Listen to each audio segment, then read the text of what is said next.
Yates just called while while Ken was singing. So Ted Yates is our guest tonight. He's going to be calling in. There he is.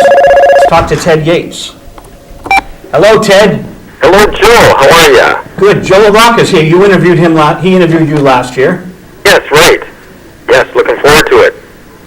He's here, and Ken Selcer's my co-host. How are you? Okay. Hi. How are you, Ken? Good. And so last year we talked about the 60s, the hits, and the trivia, which I just brought out as well. And is this a follow-up? Yes, it is. It's very similar in format, but of course completely different with a lot of different variety, of course, that we had in the 70s musically. So many different genres of music. A lot of my friends are in this. Ian Lloyd of Stories is in Boston tonight. Wow. Yeah. Brother Louie, 1973 Summertime, #1 hit, one of the best one-hit wonders of all time. And I know, and it is a one-hit wonder, even though I'm Coming Home was a minor hit for them. Yeah, that's right. He also did a version of Straight from the Heart, too, which, he has a very unique voice, a great voice. And Brother Louie was originally popular, actually recorded by Hot Chocolate earlier that same year, and they were the ones who wrote it as well. But it was, of course, the Stories that had the major hit with it. Now, what's interesting, Ted, and I'm going to talk to you, but, I know so many of these people. Buzzy Linhart was in the studio when they were recording Brother Louie, doing his album for the same label, Kama Sutra. Right. And so he was telling me that, and Ian Lloyd told us, too, on this show, they released the album. I bought the album before Brother Louie was on it. Then they ran in and cut Brother Louie. They knew it was a hit. Oh, yeah. That became huge. And the Kama Sutra label, interesting, because mostly it's the group we connect with, the Love and Spoonful, of course, who Yes. recorded all their hits in the 60s. So Ian Lloyd has a son, David Lloyd, in a great band called Social Hero. Oh, yes. So they're here tonight at 8 o'clock. They're on right now. They're going on stage at Mickey Bliss's club in Central Square, the very hip Central Square, the Cantab downstairs, where Little Joe Cook played for years and years. Wow. Peanuts, remember him? Yes, that's right, Little Joe and the Thrillers. I think he's got the world's record for a house band at a nightclub. It spans like 20 years or something. That's amazing. Yeah, and of course, Four Seasons covered that song too and had a hit with it. Yeah, and unfortunately, the Four Seasons had credited another songwriter when it's Joe Cook's song. Oh, really? Wow. Yeah, he found out there was a glitch in the publishing, and so he had to straighten that out. But one more thing about Ian Lloyd, he is coming here with Stories in September to the same club, and he's on a lot of the Foreigner records as backing vocalist. That's right. I remember doing some research on the 80s, which I have started working on. I'm giving it a break until September, but yes, Ian Lloyd's name does come up as background vocals on a lot of different songs. Now, last week we had Bob Hildberg, he's the New England Patriots historian, our football team. Oh, yes. And his book is in the Patriots Hall of Fame. It's much like your book, only on sports. And I love this stuff, Ted. It's amazing, you fellows. And 2 weeks in a row, we had anything you wanted to know about the New England Patriots trivia.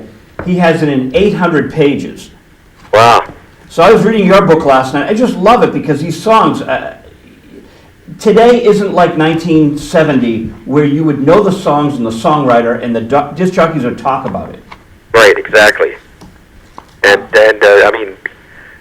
the 70s, a lot of people think of disco automatically, but there was just so much more, as you know, with the pop rock and the soft rock and the Motown and the glam rock and the pop country, of course. And there was so much variety in the 70s. Or American Woman, which was hardly a soft rock hit. No, yeah, exactly. Yeah, that was a big hit for the Guess Who in 1970, of course. That was the last hit the Guess Who had with Randy Bachman as a member. And it was a harbinger of Bachman Turner Overdrive, if you will, wasn't it? Yeah, well, they left. Randy Bachman formed a group called Brave Belt after leaving the Guess Who, and they evolved into Bachman Turner Overdrive. Right, with on tour, of course. Fred Turner and Randy Bachman are on tour this summer. Fred Turner and Randy Bachman, nice. So every other he flip-flops because it's Burton Cummings one year, then Fred Turner the next, right? Yeah, right. Yeah, they taking care of business, of course, was Randy, and then no, actually, You Ain't Seen Nothing Yet was Randy Bachman's song, and he wrote that about his stuttering brother, and it was sort of an accidental hit. It was chosen because it was a last resort. The record company promo guy was looking for something to be a big hit, and he didn't hear anything on what they recorded. So he said to Randy, he said, well, do you have anything else? He said, well, I have this song I recorded as a joke for my brother. And then he heard it, and he said, that's a hit. And that became their biggest of all. Oh, it's an amazing record. You know, I really loved Looking Out for Number One. Yeah, that was that jazzy style of Randy Bachman, which of course he's really into, and he did a few songs like that. Blue Collar was another one similar in style. And I don't know if that was much of a hit in the U.S. Well, Looking Out for Number One, I remember the record label had a full-page ad, the next number one hit from BTO. Yeah. And it wasn't meant to be. Yeah, I guess not. I think I reviewed all the Brave Belt and the latter-day BTO albums on AMG. Really? Yeah, I can't remember half the stuff. I'm finding stuff, Glenn Campbell, you know, Glenn Campbell's in the news now, and it's a sad thing, he may have Alzheimer's.